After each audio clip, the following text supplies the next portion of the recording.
Alright, another Tuesday stream, meaning more reveals, this time for the new Masque for Lianorn. So let's begin. But first, cards for the last few days. So first off, we're going to start off with Zorid Shirterma. Grade 2, 10k power and skills. Auto rearguard. Once per turn, when your set order is put into your order zone from your hand, this card gives us 5k power to end turn. And then you may look at the top 5 cards of your deck, reveal one set order from among them and put it to your hand. Yes, another set order searcher for Brandgate that is generic. Yay! So many of these. And this one is for free, so that is another tech card that you could run for many Brandgate decks. You might not do it, but who knows, you could run it in your leisure if you have room. Next, Sacrosanct Dragon. It's a grade 2 with 10k power and the skill is auto. When placed on rearguard by card ability, this card gives us 5k power until the end turn. Then if it was placed from deck, cost soul boss 1, draw a card, and this unit gets the boost ability until the end turn. Not too bad for Cater Sanctuary decks. A lot of them do Superior Call, because Cater Sanctuary of course is a night theme based nation,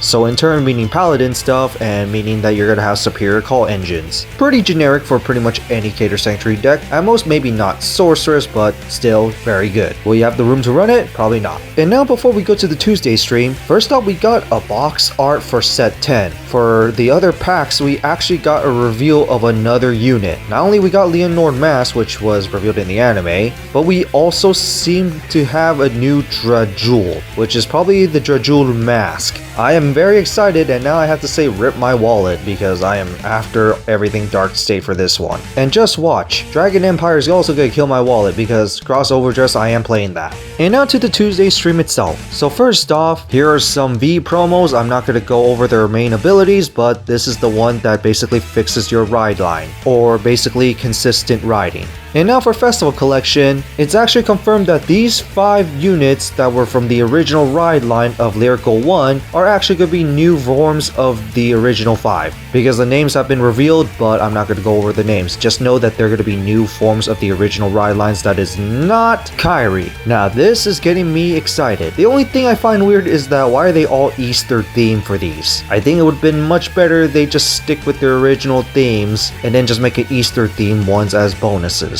Or secret type rares. But oh well, it's nice to see new forms of these units. And now to the new Stokeia cards themselves with Lianorn. First off, we're going to start off with what we're going to just call this ride deck fodder. That being Love Binding Maiden Margaret, which is of course grade 2 with 10k power and has the same ride deck ability where when discarded from hand for auto during the ride phase, cost soul boss 1, put this on the deck and draw a card. Same shared with the other ones. Now we're just missing one more. But the main ability is that auto when placed on rearguard, if you persona ride this turn, cost counterblast 1, your opponent cannot intercept for the rest of the turn, and all your opponent's front row units cannot stand during the next stand phase. So basically, it's a Neo Nectar based unit with the Mega Colony type ability. Yep, I love to see Paralyze all over again. At least it's better than Lock. But damn, that is very powerful because making your opponent not be able to stand the front row can be very disruptive. Sure, depending on the deck, they could just move them to the back row and then just call something else to the front. Or in other means, they could just call something on top of it if they want, but that's still minusing themselves, but it can get pretty disruptive. Of course, it just depends against what matchup you're in. And now to the new Lianorn cards. First off, Spouting Intimacy Amlia. Grade 1, 8 power and skills. Count rearguard during turn. If your Vanguard is Lianorn Masque, this card gives us 5k power, and this ability. Auto rearguard. At the end of battle, your Vanguard attack costs soul boss 1, retire this unit, and counter charge 1. Counter charge is nice and all. The only thing is, I really hate that it's locked for Lianorn Masque. Not saying the card is bad or anything, but I think it should just been locked for Lianorn overall instead of just Masque for this one. Because countercharging would just been nice for Lianorn overall instead of just restricted to the Masque. Sure, the regular Lianorn already has a soul problem, but it would have been nice to give it another option if you're playing the original Lianorn. Luckily, Lianorn Masque doesn't really cost soul, which is something that actually fixes Lianorn funny enough. In which we also go to the anime card reveal itself, Servitude of Funeral Procession Lianorn Masque, which is a grade 3 with 13 power and the skill is count. It can only be rode on top of a grade 3 Lianorn, just like all the Masque units, but the main skill is Act Vanguard. Once per turn, cost remove a Lianorn with a different name from this card from your hand, soul, or drop, and then choose one grade 1 or lower card from your drop zone and call it to rearguard, and then choose one of your opponent's rearguards and retire it.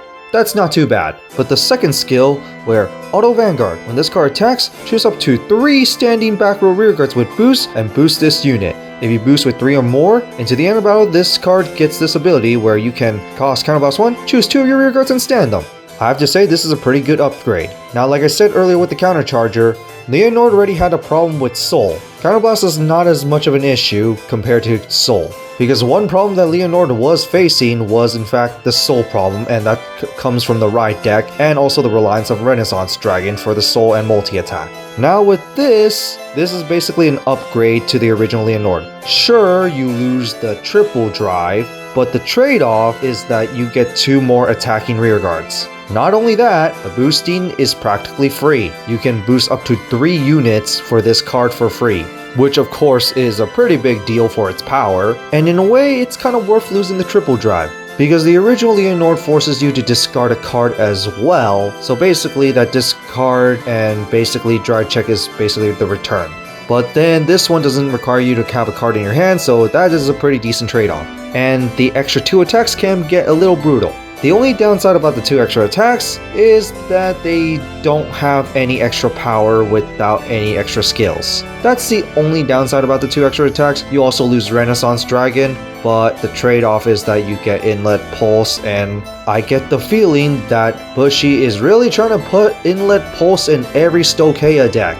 They should really hard restrict that card just to Flagbird. But overall, I think this is a very cool upgrade, and definitely improvement of the original. Also solves some of its issues, mainly with the Soul, and we have a countercharge on top of it. So overall, pretty good. So that's it for the new Lianorn. What do you guys think of it? Honestly, pretty cool upgrade. That's all I have to say. And basically, Lianorn multi-attack, but more consistent without the Resonance Dragon. But now we got Inlet Pulse for this deck as well, so Inlet Pulse is just gonna get more expensive. Now let's see, will every nation get its own Masque unit, and what does Drajeweled Masque do? Because I am looking forward to that one, as I already played Drajeweled. But other than that, that's it for this, and see you all next time.